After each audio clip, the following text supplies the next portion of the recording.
Hey there. I'm excited to announce this to you today. This is what you've been waiting for in your spiritual quest. This is something I've wanted to do for a long time, and I'm finally ready to announce it that it's ready to go. It's the Grief to Growth Community Circle. Now, this is a sanctuary where like-minded souls are united in their journey through grief and towards personal transformation. It's more than just a place. It's a beginning. It's a commitment to growth and understanding.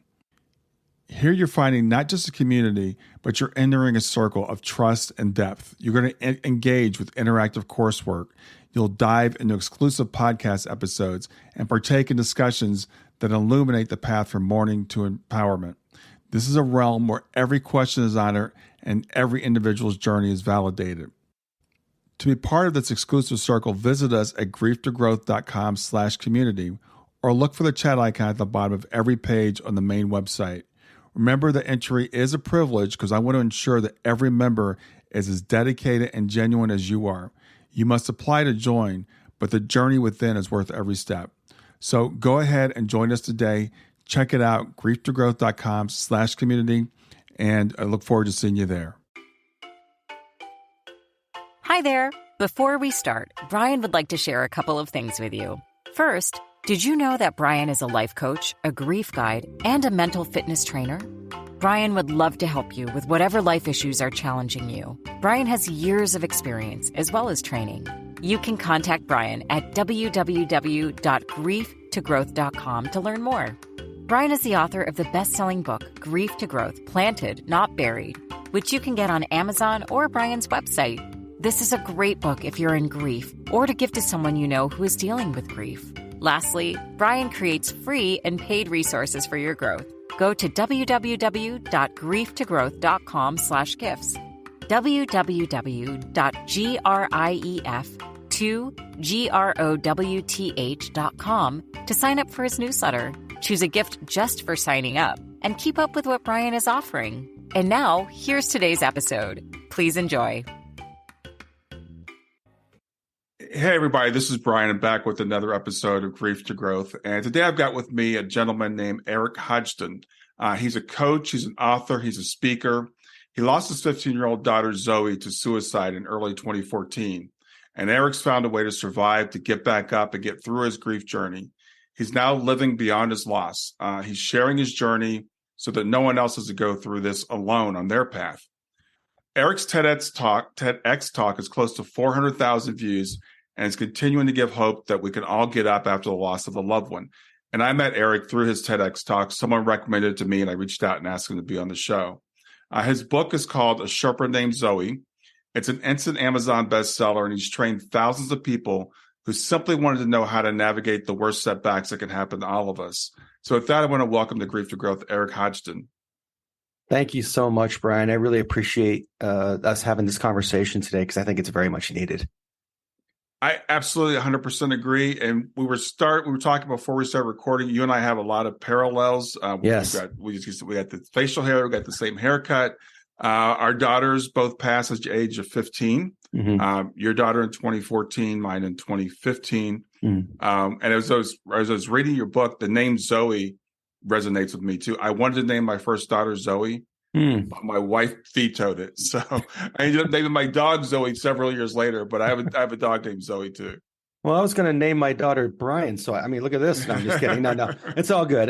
No, I appreciate that. Yeah, it's interestingly enough, in Greek, the name Zoe means life. Yeah, and so I think Zoe's been a gift to not only the folks, her friends, our family, anybody she came in contact with while she was here, but I still believe that her life is impacting others today. 7, 8 years, 9 years almost now after she passed. So yeah, it's pretty powerful. Yeah.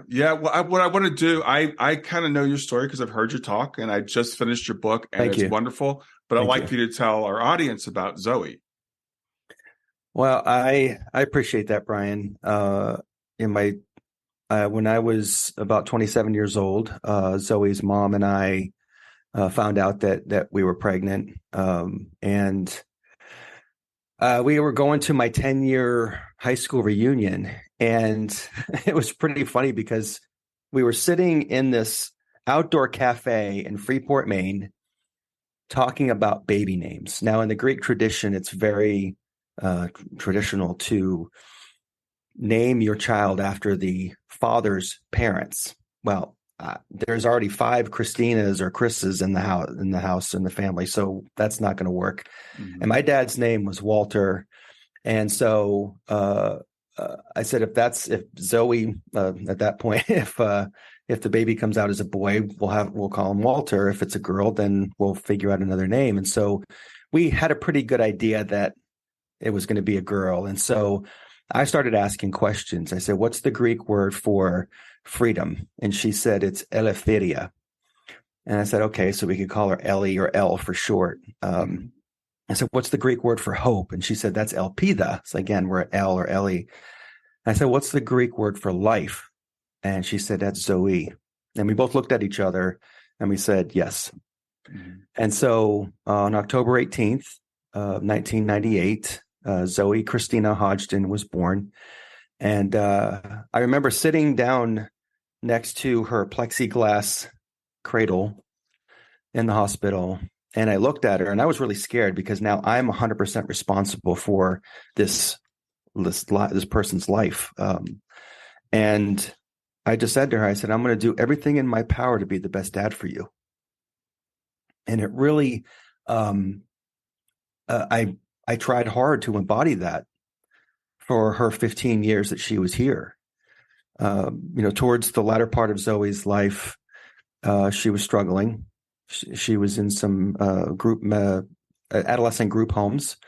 And we were finding a way for her to come back home and live with me. Her mom and I got divorced in 2007. And so we were trying to find a way back home, if you will. And unfortunately, in late January, Zoe took her life. It was probably the single worst day of my life up to that point. And I didn't know where to go or what to do. I looked around and I felt as though every thought was pushing me further and further down into a dark abyss of grief. And the only glimmers of light that were coming through the darkness were her friends and my family checking in with me, and I was checking in with them. And there was something about that, Brian, that was just so powerful because I knew that I did not want to stay in this abyss. I knew I was there because I was grieving. It's part of the grief process, if you will. But I didn't want to stay there. And so I vowed to fight for my family and all of Zoe's friends to find our better days.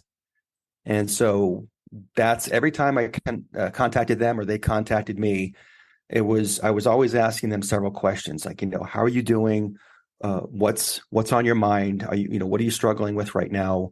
What have you done to get through today or yesterday? What do you think it'll be like a year from now or 6 months from now? And while I know this stinks and sucks, you're going to have to embrace it, but we can do it together. You don't have to do it alone. And I think that's one of the biggest messages in this process that, a lot of folks think that nobody's going to get me. I got to do this alone. But I wanted Zoe's friends to know that they weren't alone. And that in helping them, it conversely helped me as well. So very impactful group of friends. And I'm happy to report that all of her friends are still here. And I still connect with them and communicate with them frequently. So collectively, they remind me of her. And Zoe is a very free-spirited child. She was just all about love and connection and just a beautiful being. And I still feel, I don't know about you, but I still feel as much love for her as I did the day she was born. And that was so scary at the beginning because I'm like, oh no, Zoe's gone. Am I going to, forget about her? Am I going to stop loving her? But it wasn't about that. It was about just carrying on with her friends so that we could continue to feel the same love from Zoe and from now until the end of our days. So that's a little bit about Zoe. Yeah. I appreciate you sharing that. She sounds like, a wonderful girl. I'm sure. Yes. I was struck when I was reading your book and as you told your story, when a child is lost from, I hate that word lost, but when a child transitions, leaves this plane, as a parent, and I could feel your love for Zoe. So I can only, and I have some idea of what you went through. I remember walking into Shayna's room and finding her, and she was suddenly gone. So I know that feeling of sudden loss, but you immediately seem to be like helping everybody else. Where do you think that came from? That's a really good question. I thought, honestly, up to that point, Brian, I thought that my divorce from Zoe's mom was the hardest thing that I'd ever gone through in life. That was never a plan. My parents are still married. Her parents were married. And so when we went through that process, it was such a deep amount of loss, and I had no coping skills at the time. And so I started to see a wonderful therapist up in Massachusetts, where I was living at the time. And she's like, okay, what are we going to do? It's not so much, how are you feeling? Tell me how you're doing today. No, she wanted to dive right in. I'd already been seeing her a little bit during our separation. And so for the next 7 years, up until the time that Zoe died, I was in therapy once a month at the minimum. And I always felt like it was a chiropractic adjustment for my head, for my thoughts. And so when Zoe passed, I knew, and I remember driving home from the hospital that night. My sister was driving me, and I was holding onto the seatbelt like I was going to fall. It was kind of surreal. And I just said to her, I said, I don't want to go back down to that dark hole of depression like I did with my divorce. And she couldn't really say anything to that. My sister, she's just, kind of looking at me because we were just all in shock as well. Yeah. And so, but I didn't. That was the thing. I remember a couple of weeks later, I went back to my therapist just to have, she wanted to check in with me, and she'd ask, where are you right now? She wasn't asking, how am I doing? She's like, where are you right now? And I loved that question because it gave me the opportunity to answer openly and honestly. And I said, I've kind of looked at that hole that's in the ground. It's the size of an anthole. I can't fit in it, so I'm not going down in there. And I think that was partly because, to answer your question as well, that because Zoe's friends and my family were with me in those early days and weeks, supporting me and our family as we were trying to figure this out, they needed that as well. And I did not want anybody else to feel like they didn't have something to connect to in this darkness. And we all need a guide. We all need a guide through this. Yes, we can go it alone. Yes, we can let time be the healer, but I think time is not the driver of our healing. It's a companion along the way. And so I didn't want any of Zoe's friends or my family to feel like they didn't have a way forward. And so I decided to focus on what they needed, because it in turn helped me, if that makes some sense. Yeah, it makes a lot of sense. And I was, again, just reading in your book, you talked about how many people showed up at Zoe's service. It was 900 people or so showed up? Yeah, over 900 people. We were there for 5 hours at the wake. I would have stayed there another 5 if there were more people, but they had to get, they had to prepare for the next day for the service and her funeral. And it was a very powerful experience, Brian. I felt strangely connected to Zoe, even though she had passed.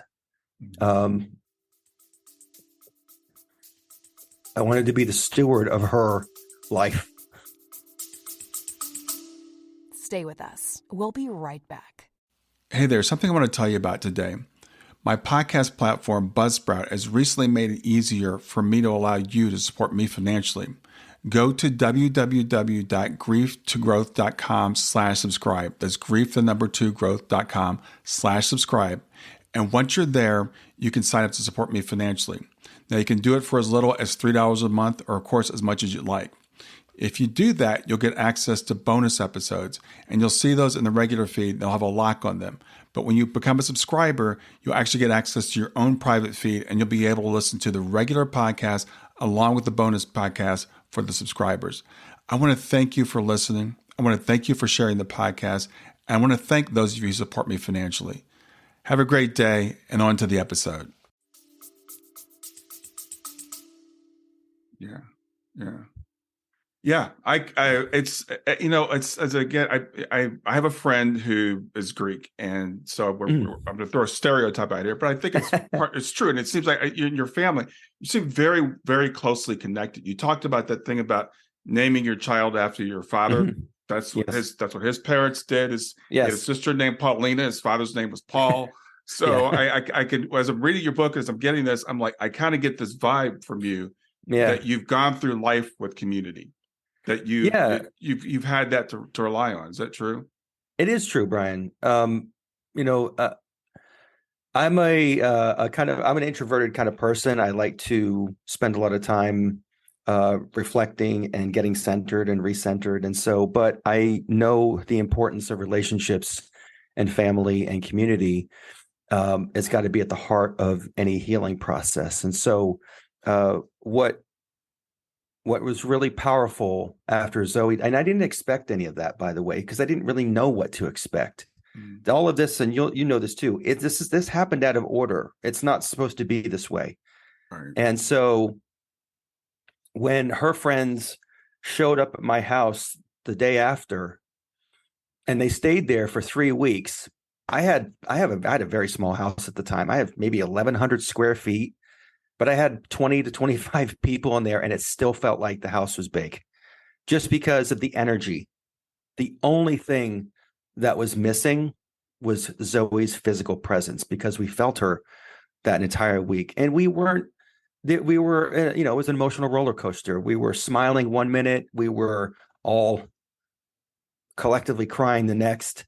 But at no point did we ever feel alone. Yeah. And so the community is really important. And I think this is the hardest part, is that after about 2 or 3 weeks, when everybody goes back to their lives, you're there in this deafening silence of, oh gosh, what's next? Yeah. How am I ever going to get through this? How am I going to survive this? And how can I even think about anything beyond that right now? Because, it's an emotional mess, right? And I remember feeling that, I couldn't sleep and I couldn't eat, and I had phantom pains in my body. And it was just surreal. I'd be jolted awake in the middle of the night. Like, is this real? Is this a nightmare? Flashbacks? All these things that I'm sure you can attest to as well. And how about you, Brian, for, with you and Shayna? What was some of the things that Shayna left behind that are still impacting you today, her qualities and traits? Oh, wow. Well, because I was telling you earlier that I wanted to name my daughter Zoe. And Shayna, my older daughter, I have an older daughter, Kayla. Okay. And I believe in meanings of names. So Kayla's name is pure. Mm-hmm. Shayna's name actually is Hebrew, and it means beautiful.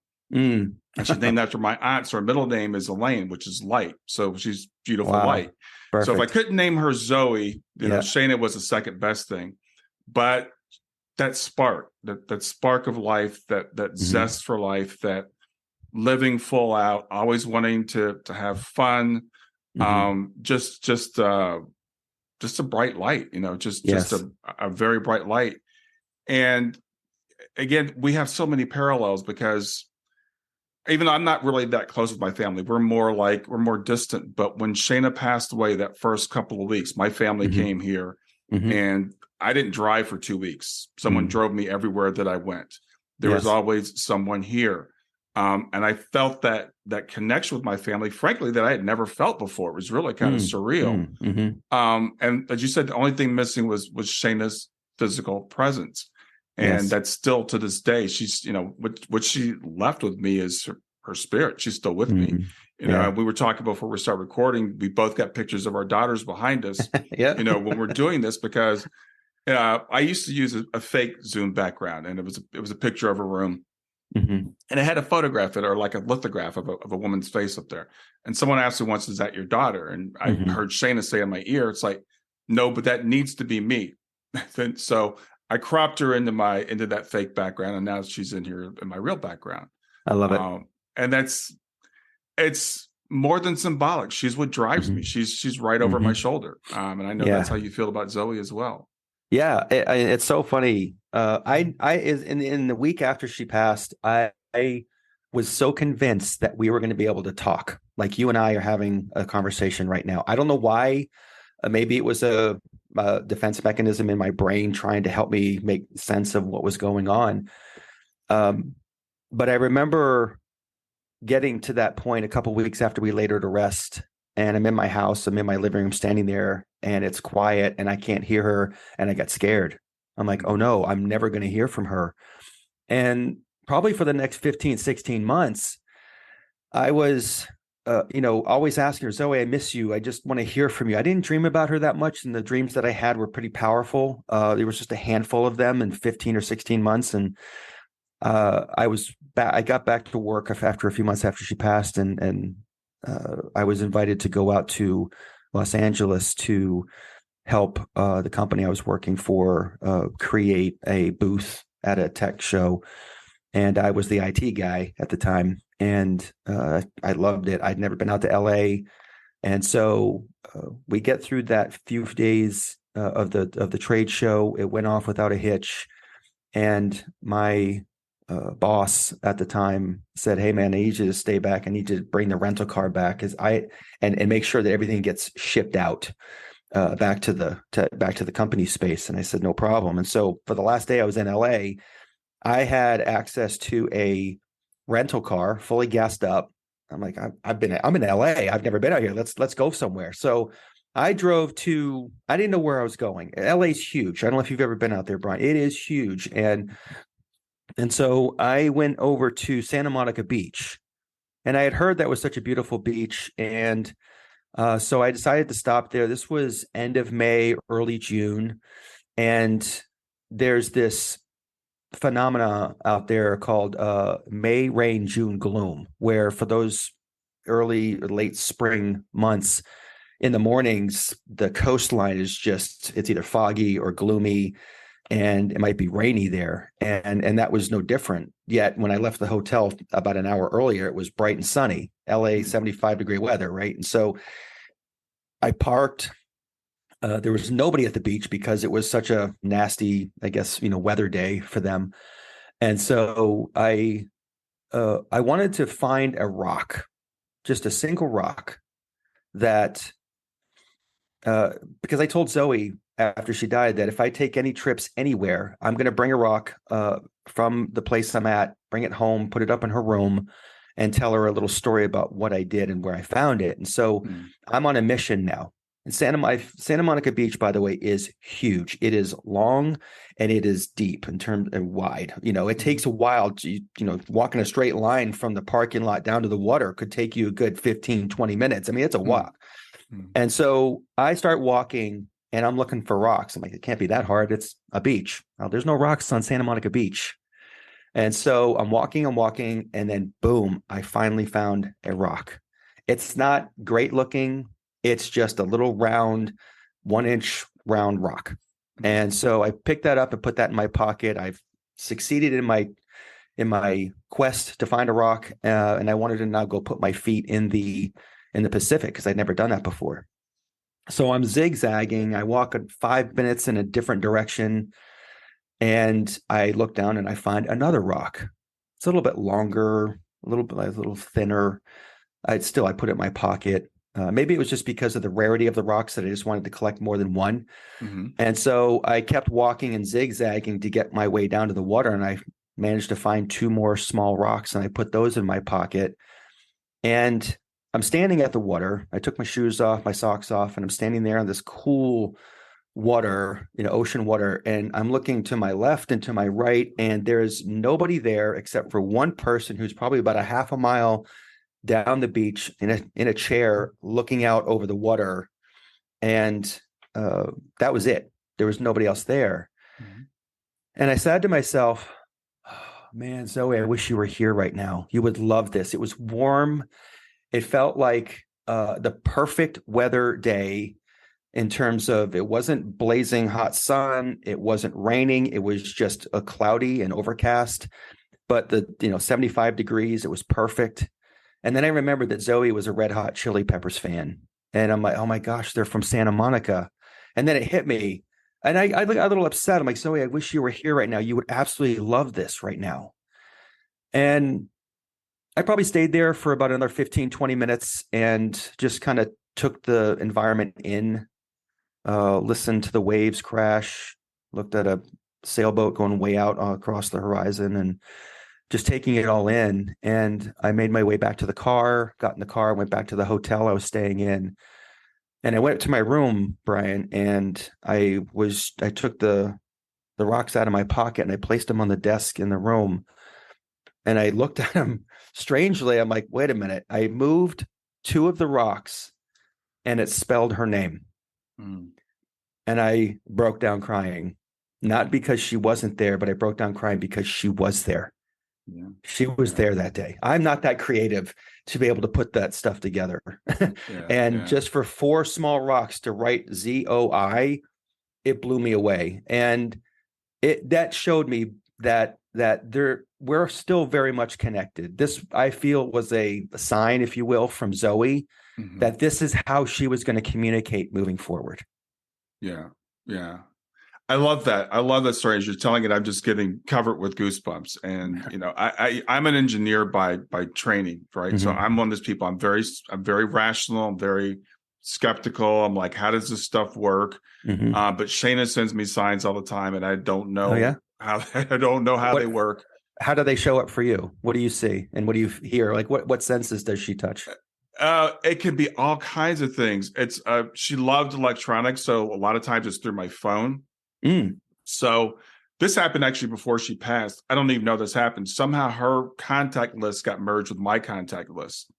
And a lot of people in their family, she put hearts next to their names. So my name on my phone says Daddy and has hearts next to it. So every once in a while, when I get a message from somebody, it'll come up like it's coming to Daddy and it's got the hearts on it. I don't know how that happened. Yeah. One time, my podcast episodes, I was looking at them on my phone, and every single cover on my podcast episodes of my stream had changed to a picture of Shayna, one of my favorite pictures of her. Wow. And I'm like, that is freaked strange. out because I thought it had happened like across the internet, of course. So I went and I checked the internet. It was only on my phone. It wasn't anywhere else. Wow. And then somehow they flipped back. Wow. Things like, flashing lights, the normal thing, like the ceiling fan will come on, the light will come on. One time my hard drive, my computer started acting really funky for like a week. And I'm trying to troubleshoot it. And I'm talking to my tech guy that was helping me out. He goes, I think you have to buy a new computer. And I'm like, well, I'm going to give it another day. Cause it was going back and forth. It wasn't like consistent. And then it just started working again. And like a week later, I had a reading with the medium, and she said, Shayna says she messes with your computer. And I'm like, tell Shayna to stop doing that. Wow. So it's just been all kinds of stuff like that. Animals, it's the whole gamut of things. Yeah. And it's interesting in your book because I'm part of Helping Parents Heal. I mentioned earlier. I don't know if you're familiar, but we're really into the afterlife stuff and the signs and all that. In your book, I didn't see so much of that, but you did tell some stories. Like I was really fascinated by you had a couple of after death communications with Zoe. Yes. So tell us about those. Those that did not happen through any type of training or any type of meditation practice. It happened because I was missing Zoe so very much, and I just wanted to connect with her. And there was one specific day I was at work and I was having a really difficult time. I commuted from the town I lived in southwestern Boston into Boston itself, and it's about a 45-minute ride. And I had been back to work for a few months, and I was still kind of dealing with all this. Sometimes I would just sit in my office and just close the door and just weep because that's what I was feeling at the time. But this particular day, I was just, I don't know, something popped into my head and I was feeling so stuck emotionally I couldn't stop weeping at my desk. And so I went into my boss. He saw my eyes were kind of red and puffy, and I'm like, I got to go, man. He's like, don't worry about it. Go ahead. So I get to the commuter rail as quickly as possible, and there's a train that's leaving right away. And because it's mid-afternoon, it's not very busy. So I pretty much had an entire train car to myself, and these were double-decker cars that they used. And so I go up to the second floor of this double-decker car, and I sit in the very last seat. It's a single seat, and I am still trying to fight back tears. And I close my eyes, and I'm telling you, I need to calm down. I need to find a different space because this isn't working right now. And I say space, meaning a mental space. And so I close my eyes, and I said, all right, just imagine this most peaceful place that you can possibly think of. Meaning it's almost a vacation-like in terms of its feeling, that there's no cares, there's no worries. You just feel like you are just, your toes are uncurling and you're relaxing and you're breathing again. And what opened up in my mind's eye was this high elevation lake. And it was dusk. Across the other end of the lake was this mountain. And behind it, the sun was setting behind the mountain.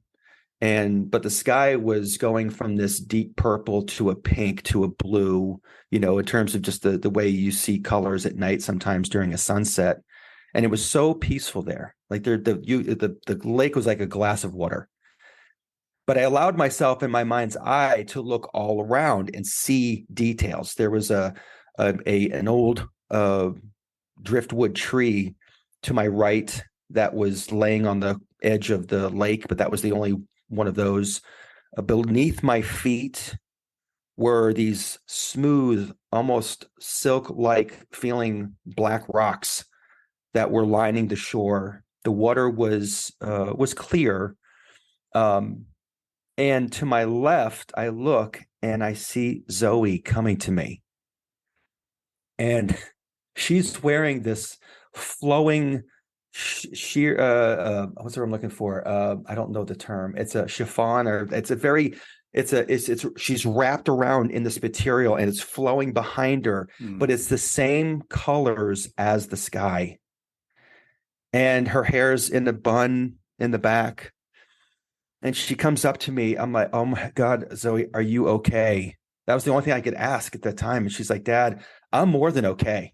And I'm like, oh. And I just started asking her a bunch of questions, and some of them I can't remember just because I was just rapid fire. What do you do right now? How do you feel? Like all these questions were so, I don't know, realistic in terms of where she is and what she's doing with her energy, if you will, her soul. And at the very tail end of this conversation, I'm feeling relaxed. I'm feeling ultra connected to Zoe in this space. And I said, are you going to always be here? And she said, Dad, there's no space and time here, man. So whenever you are going to come back, I'll be here. I'll be in the same spot. And I came out of that, what I call a meditation, if you will. And I was at my stop. I didn't fall asleep. I wasn't asleep. I had just gone into this space, and it had taken 45 minutes. And so at that point, I needed to write about that. So I came home and I just grabbed a notebook and just wrote out what I had just experienced, because I didn't know if I was ever going to share that with anybody, but I wanted to at least have it memorialized of the experience. And it wasn't the only one. There were several of these. I had one on her graduation day from high school, but that was sitting up in her bedroom the day of. That was very powerful. I think I wrote about that in the book. But yeah, there were just some other ones. But what it showed me was also that we're in this realm that we are here. It is a physical realm. Energy doesn't die. It just transforms into the next iteration of itself. And so I just finished reading a book called Proof of Heaven by Dr. Eben Alexander. If you haven't read that book, I would. It's fantastic. And in this book, he had a near-death experience, and he's talking about how we are all connected. Basically, that when somebody moves from this realm to the next realm, and I'm not encouraging this, by the way, all I'm saying is that when you move from this realm to the next realm, you are ultra connected to everything that is living on this planet. Every grain of sand, every blade of grass, almost every water molecule, every air molecule. And the way that you can relate to this is in your room where you are right now, you know what's in this room. I know what's in behind me in my room here, in terms of pictures, books on my shelves, the color of the walls, my desk, this computer, all of it. But take that and amplify that to this entire world, and you're connected to everything. Yeah. And that's why I felt like Zoe was at such peace when she came to me, because she's like, okay, this is cool. Yeah. I can work with this, and so it was just a very powerful experience, Brian.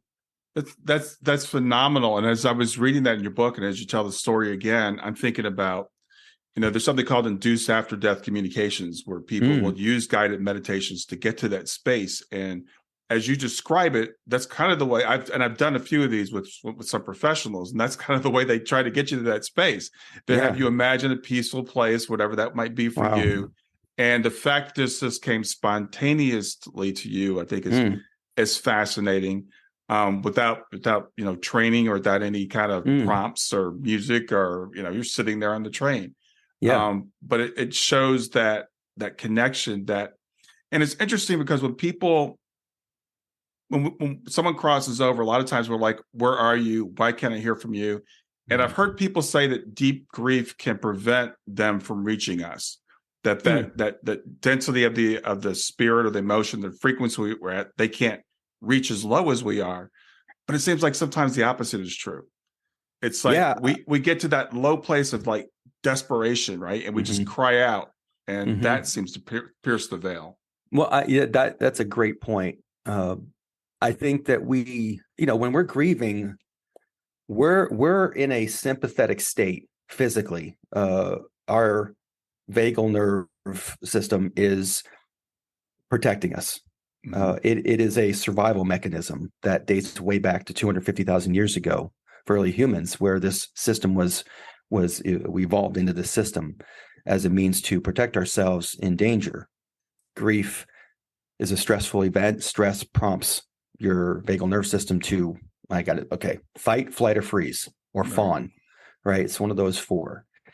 And in that moment, I was able to, without, again, not really knowing what I was doing, but calming myself. I must have done some diaphragmatic breathing, even though I didn't understand what I was doing, or something converted that sympathetic state to the parasympathetic state, which is calm and connected.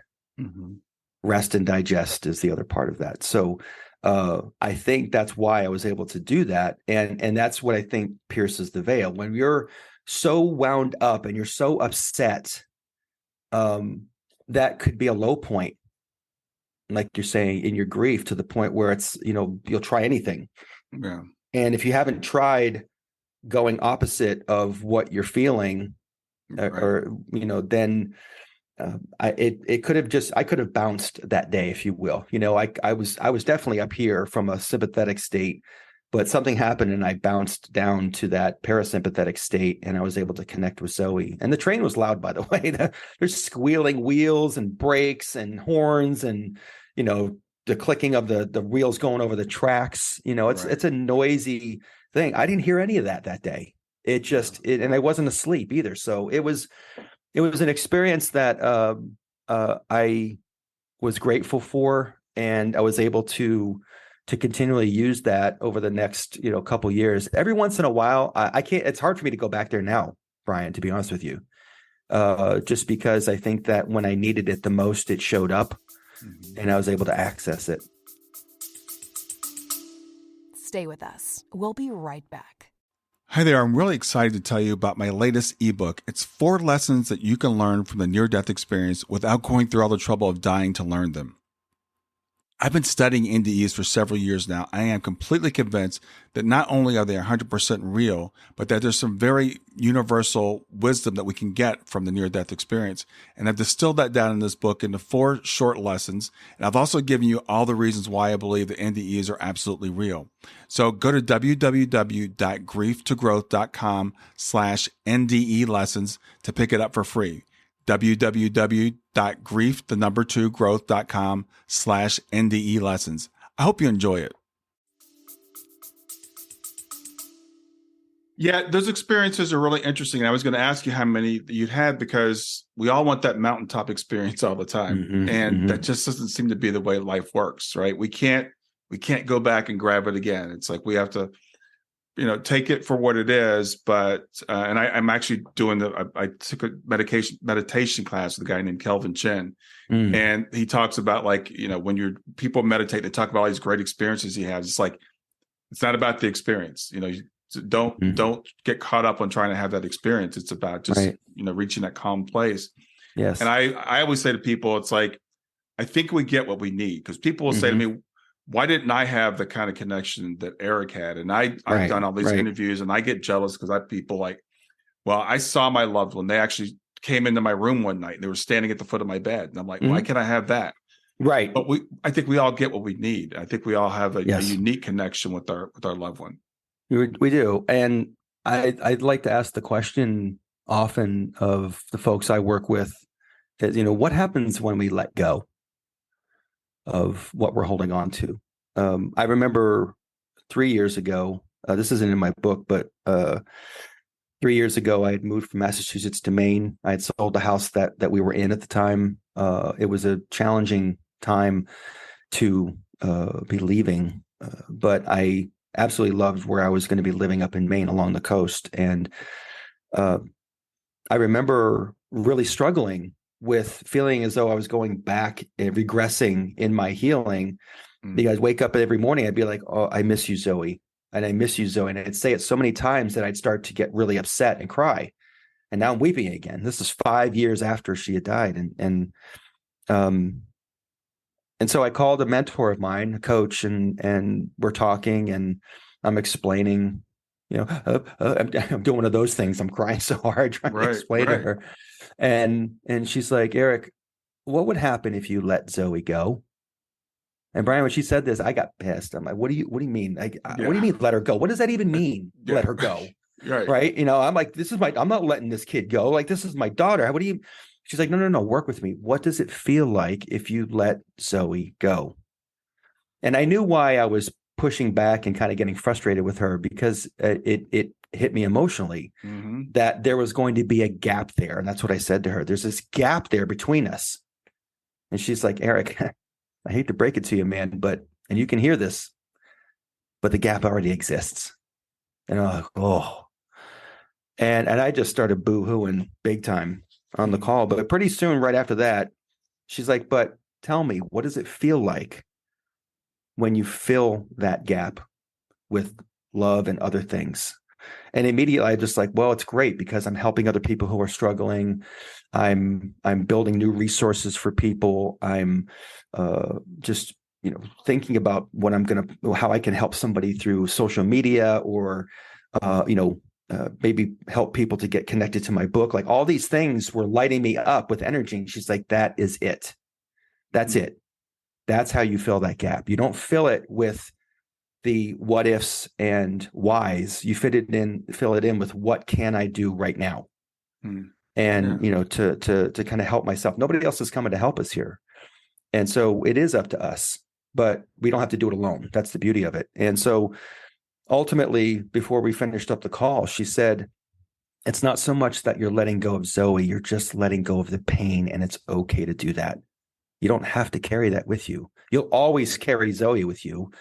And she said, imagine what it feels like when all that you carry with you now is just the love that you have for Zoe. And I'm like, done. Like, drop the phone, like, call's good, I'm good, thank you. And so it's such a huge pivot point along my journey here of healing. And How about you, Brian? I mean, have you had those moments where you've kind of come up to a crossroads, like, okay, I got to make a decision here about what I'm going to do? Yeah, only every day. But Sure. Good point. yeah, yeah, but there's a couple things you said there that I really want to go back to. I want to reiterate because I think it's really important that when I read your book and I see you're such a together guy and you give a TED talk, people a lot of times will think, well, that guy's healed. It's done. When he wrote the book, and that was a couple of years ago, right? Several years ago, you wrote the book. Right. But you still had this moment afterwards, and people need to understand that grief is not a linear progression. Right. We don't just get over it and it's like, okay, now I'm done. So I had a moment this morning, just before we got on the call. I was doing my meditation, and it doesn't happen very often, but I was in my meditation and I was trying to picture Shayna, and all I could think of was this picture behind me. And this was taken just a few weeks before she passed away, and she had just cut her hair off. And I can't remember her. I couldn't remember her with long hair. And I started crying, man, because I'm like, okay, I'm forgetting her. Yeah. And then I had this feeling, of my loved ones coming around me. It was a really weird moment. But yeah, we have this, it's always this back and forth thing. And we do miss that physical presence. And I remember when she passed away, I mean, she was only 15 and I was in my mid 50s. And, people are like, well, Brian, you have a long time to live. I'm like, you don't understand. I don't want to live long. I don't want to forget her. I want to remember her just the way she was. So I wanted to set up camp right there and just not move. Right. I understand that. Yeah. It's so funny that you say that. Well, I'll say funny. I remember probably about 4 years ago, I used to go visit Zoe's resting place almost every single day. Initially, probably for the first 3 years, I just felt like I was closer to her, even though it was her resting place. And I started to go probably on a weekly basis, probably 4th, 5th year in.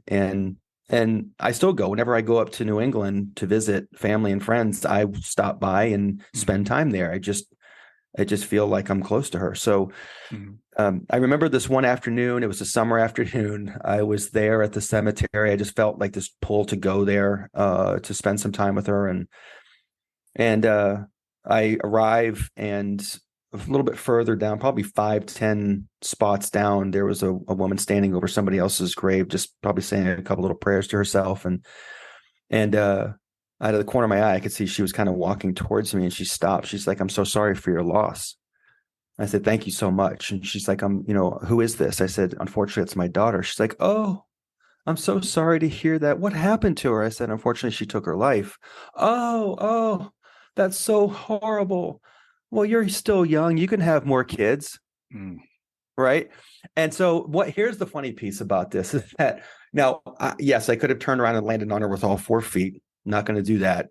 Right. But instead, what I imagined was Zoe standing right in front of me, looking at me with the same wide eyes, like, did she just say that? Did she just say that? So to me, it almost turned into a healing type of a moment, or a resolved, like I was resolved with a lot of the grief. But you're absolutely right, Brian. This isn't something that we get to a destination. This is a journey and this is something we carry for the rest of our lives. And I think that in those moments when we have, we're at these crossroads, or we're able to step through to the next level of our healing, there's a catharsis that takes place before you reach that point. You have to be resolved. And it's the example, the analogy that I like to use is that imagine if you have a plastic water jug, and your life is as whole as it can be. And then you lose, or your loved one passes, and take that water jug and just squish it back down to the minimal. There's no space in there. It's damaged. It's you can throw it away. It feels like that's what your life is like, that you're just empty. You got nothing inside of you. And with time and with action and with, connecting with others and whatever tools and means you use to help you to walk on this journey, there is some air and some capacity that comes back into your life. Now, if you've ever taken a crushed milk jug and tried to add air back into it, what happens is as you start to add more, it starts to push on those sides and things start to pop back into place. Pop, pop, pop, to the point where you've got as much air as that is going to fit back into this water, this milk jug. And it's not whole though. It is dented. There's still some scrapes in there. There is, it may not even stand up on its own, but that's our lives. We are pulling ourselves back together and adding this capacity back into our lives as best possible. It's not whole, but it has to be as whole as it's going to be for us to move forward. Yeah. And so now sometimes externally we kind of push that outside this, oh yeah, I'm fine. We'll say to people, I'm good. And meanwhile, you might be just crushed inside, so I hope that analogy makes some sense. It does. And I think that's important for people because you talk about in your book, and this is one of the ways it's helping in so many ways. People don't know what to expect on this journey, man. So they come to us and they're like, okay, what's this going to be like? How long am I going to feel this way? When am I going to get back to normal? All the questions that you answer in your book, even though we can't answer for somebody else, we can give them some idea. Yes. And people ask me like, am I ever going to be the way I was before? And I'm like, I always say, I hope not. And they're like, well, what do you mean? I'm like, because why would you waste this opportunity to grow? This is an opportunity to be better than you were before, not back to where you were before. And it's like when you talk about thriving versus surviving. And I know that's really, really hard to hear early. And I know because when I heard it, I was like, no way.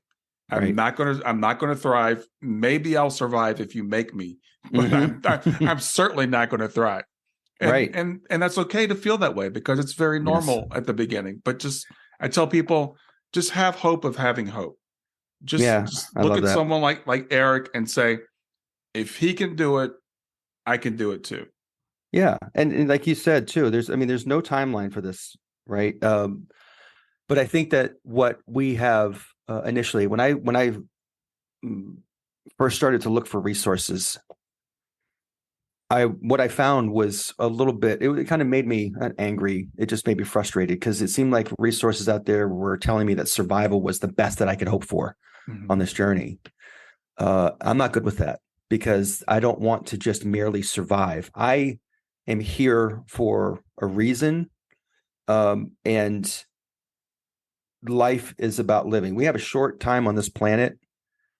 And I think as much as possible, it's okay to honor your loved one and yourself at the same time. It doesn't have to be one or the other. Right. And it's not easy. Surviving is necessary, but it should be temporary. Right. And so, if you can find a way to, like you said, have that hope and hold on to that hope, you can actually predict your way out of this, predict the future and walk towards it because that's an aim point. Hope can be an aim point. Okay. I want to hope that I'm going to have one day where I'm not going to cry. Right. And maybe you'll get to that point sooner than you think, but then I think once you survive, it's about getting back up. And that is a phase, if you will, of grief that you're having some better moments or some better days, but there's also days when you're not okay, and that's okay too. Right. And so it goes back and forth. It's almost like a roller coaster, if you will, ups and downs, but it is showing that you've made some progress. And so ultimately, moving towards living beyond the loss is I'm not going to say ideal. It's another hope that you can live beyond the loss. And that's where I believe you're at. I feel like I'm there. But I'm still grieving, if that makes sense. And it's not heavy. It's there. And so taking what I'm able to take from my journey thus far and apply that every single day and learn from folks like you about the tools that you share with your clients and your listeners, and to just put that in my quiver of options to use when I need to. I think that's awesome. I want to leave this planet now better than I found it. And I think by doing this work, this is my contribution. I don't want to be a consumer. I want to be a contributor to somebody else, even finding one nugget, even in my talk or my book or a call or it doesn't matter, whatever resource that I have, something to help them go to that next step. Let's take that one next step, because we can't take all the steps at once, but we can only take the next step that's in front of us. Right. So, So I'm curious, because you're a coach now, and you've changed. What were you doing before Zoe transitioned? What were you doing like right before she transitioned in terms of career? I'm a 25-year IT guy. Okay. That was my career. That was something that it's interesting that you asked that, Brian, because when I was 22, I found that working on laptops and computers, it lit me up. I felt like I had a purpose. I felt like I connected to it. Everything that I learned was self-taught. And I was a little bit ahead of the wave of having to get certified to get a job. I was just always in advance of that in terms of where I was in my career. And so, but I continued to learn. And when I lost Zoe, I remember going back to work, and there was a gentleman in one of our departments. I worked in a tech company, software company, and this development team required mobile devices to do the work of testing the software. And they needed to have all these different brands and sizes and makes of these tablets and these iPhones and these phones and all that. And so I get this call from him one day, and he's like, "Man, where are my devices? I ordered these things like 3 weeks ago." And I said, "Sorry," I'll call him Bill. "Sorry, Bill. I don't know where it is. Let me find out." And he's like, "This is ridiculous. I need to talk to your boss about this." And I started laughing on the phone with him. I'm like, "Okay, go ahead." I didn't care. I think previously I probably been like, "Oh no, I don't want that to happen," type of thing. But in this instance, what popped into my head, the reason that I laughed was because I realized in that moment that was not what matters in life. To him, it mattered for his work, and I understand that he needed to have those components for his work. But there is more important things than 3 cell phones in this life, right? And so I just felt this. That was, I think, the turning point in me saying, "You know what? I don't think that this is my purpose any longer." And very shortly after that, I started to get involved in storytelling workshops and connecting with others about the work that I wanted to do. And 6 years later, here I am. So it's a very powerful, transition in life, even, in this realm, to be able to step away from one thing and do another. Right. Yeah. And so, absolutely. yeah. So, this is, I think, a curious thing I always ask people about, because there's controversy about whether we plan things or things are just fate or whatever. What are your thoughts on you and Zoe? Do you think this was planned? Or I'm just curious what you think about that. In terms of her taking her life? No. In terms of her transitioning early and you being here to do the thing that you're doing. Got it. Yeah. It's interesting that I have met so many incredible people in the last 8 years that I probably would not have met if Zoe was here. Now, of course, I wish that Zoe was here. I would prefer that. But I feel like this is almost, death took Zoe's life, but it had to leave something behind. And it's a gift. These are gifts. And I think that we have to find these gifts, but in order to find the gifts, it's not like we have to uncover anything. We just have to go forward, take the next step. Yeah. And that's exactly what's happened over the last 8 years. I have just come across so many wonderful people who have wanted to help, or at least provided me some guidance on this journey to help me get to that next step, so that I can continue to grow and learn and bring new resources, new resources to the folks that I need to be helping between now and the time I take my last breath. So Yeah. Yeah, I like I said, that question I like to ask. It's something that's interesting to ponder. One of the things that I believe, like you do, there are gifts, and one of the things I teach is called positive intelligence, and we say there's a 3-gift thing, right? So it could be the gift of knowledge, the gift of gaining strength from something, or the gift of inspiration. And some people believe that things are put in our life, and it seems to make sense. But on the other hand, like you said, we're meaning-seeking creatures, so we seek meaning in things.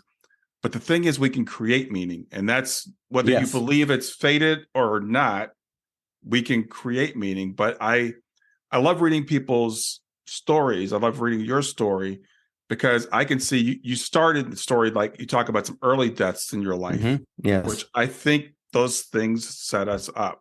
And as I look back through my life, I'm older than you are. I look back through my life and I see all the events that I thought were terrible. I got divorced.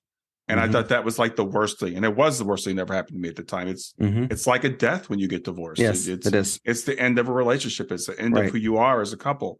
Right. So, but all these things lead into the next thing.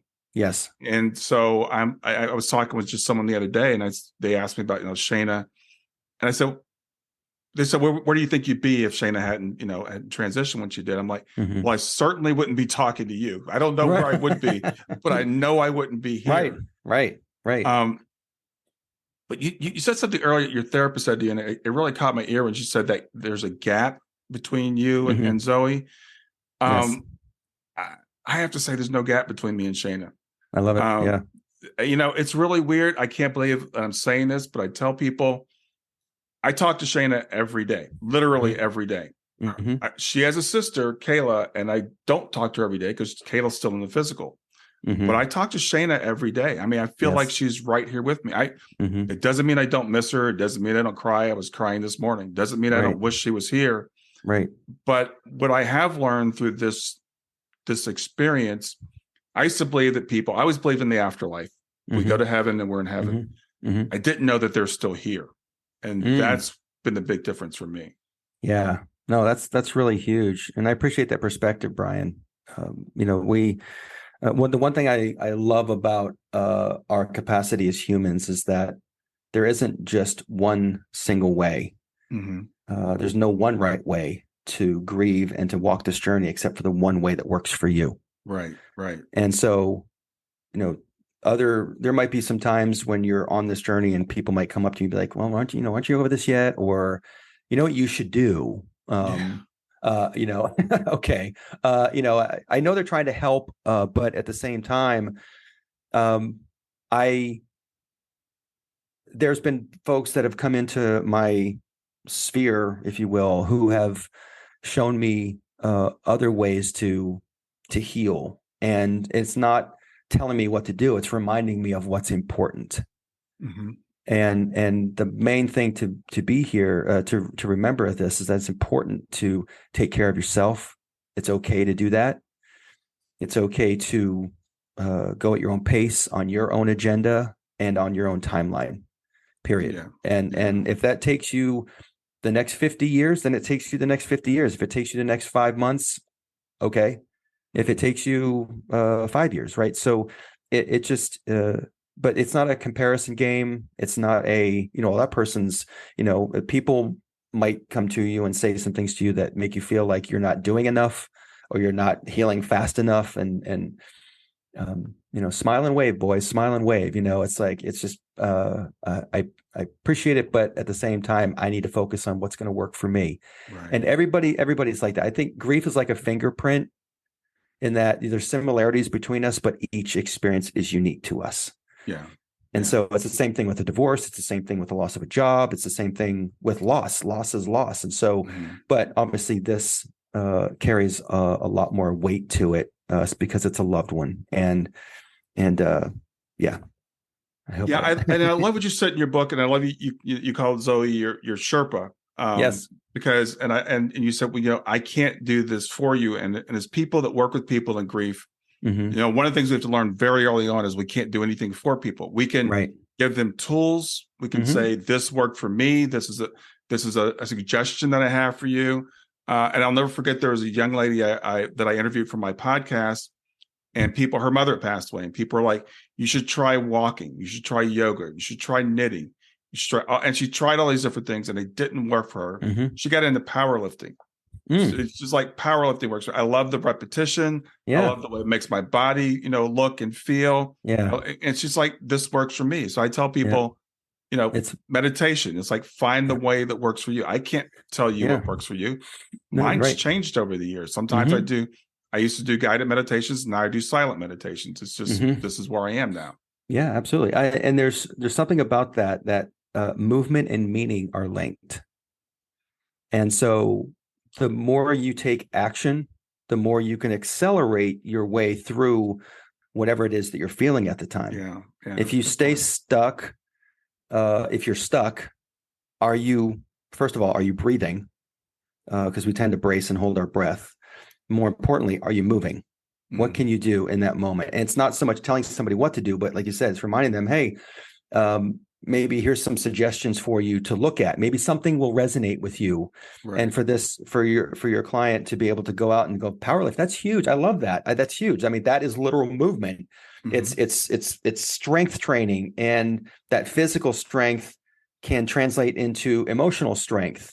And we need that. We need to be able to know that we're going to get to the other side of this abyss that we're in and feel like it was worth that part of the journey to navigate that. And that, if we emerge from that darkness and we're starting to come back into reconnecting with our lives, and we feel like there's hope that you're going to feel better, like you said earlier, we're not going to feel the same. In fact, you hope you grow in this process to become a little bit better equipped with what else life will throw at you as you walk the rest of your journey. That's huge. But when you stay stuck, you are it actually amplifies the pain. And so finding anything, even listening to your podcast, even reading a book, even going for a walk or whatever it might be, cooking yourself some dinner or going out and getting some takeout, it doesn't matter, whatever, riding the couch and watching Friends for 5 seasons in a row, whatever works for you, works for you. And so that's, I think, something that people miss. They also don't want to give themselves permission to do that. They feel like if they're feeling better, then they're letting their loved one down. Well, how can I feel better? Right? How can I feel better when they're not here? I know. And so, but you can. It is okay. It is okay to honor yourself because you honor your loved one, and you can do them at the same time. Yeah, you just said something there, just triggered something for me when you talked about all these different things. It's really not so much what we do; it's the intention that we do them with. So, so we said like mentioning watching 5 seasons of Friends.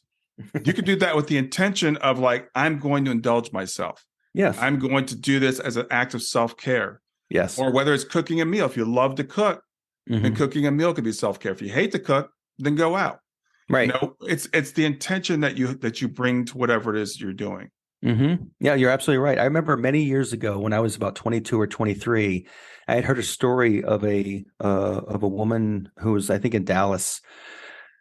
She had something happen in her life that was pretty traumatic. And every year on that anniversary, she would just stay inside with the curtains drawn, not get out of bed, and just be, inside of herself.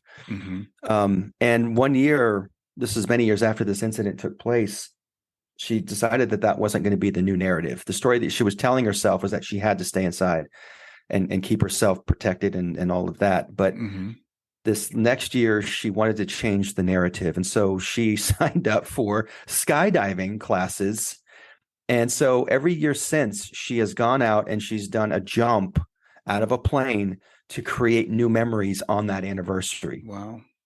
And so I have always thought of that as being, okay, in early grief, you are just trying to make it to the next day, if not the next hour, sometimes the next minute. But as you start to emerge back into life and reconnect with maybe something new, maybe there's something you want to explore it.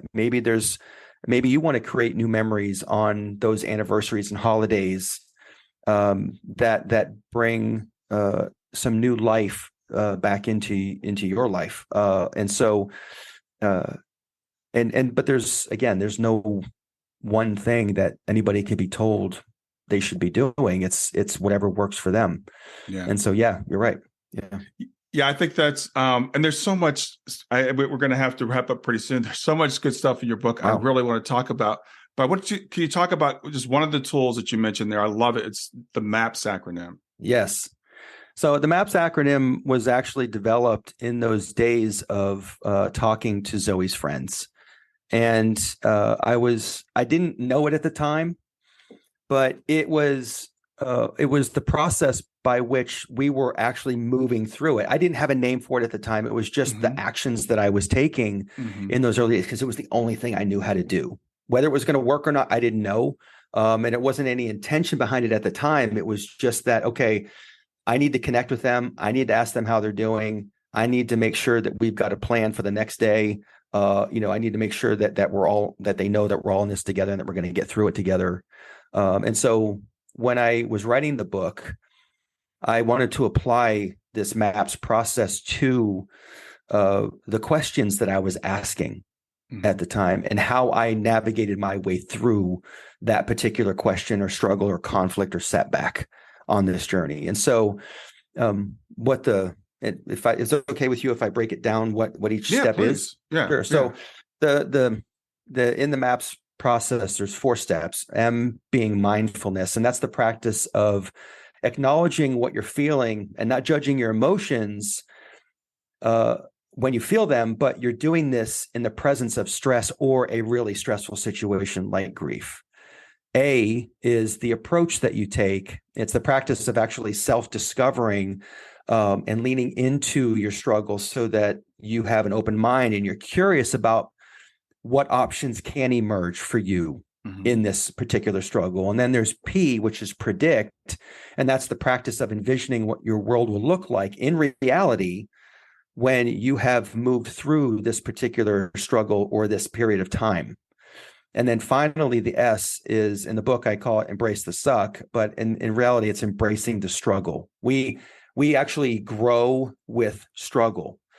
And if we can practice facing that struggle and even have the courage to continue on, even when you're afraid of the uncertain future, you have a 50% better chance of getting through the worst of grief and moving to that next step. And so that this process was something that I wanted to share with anybody who read the book.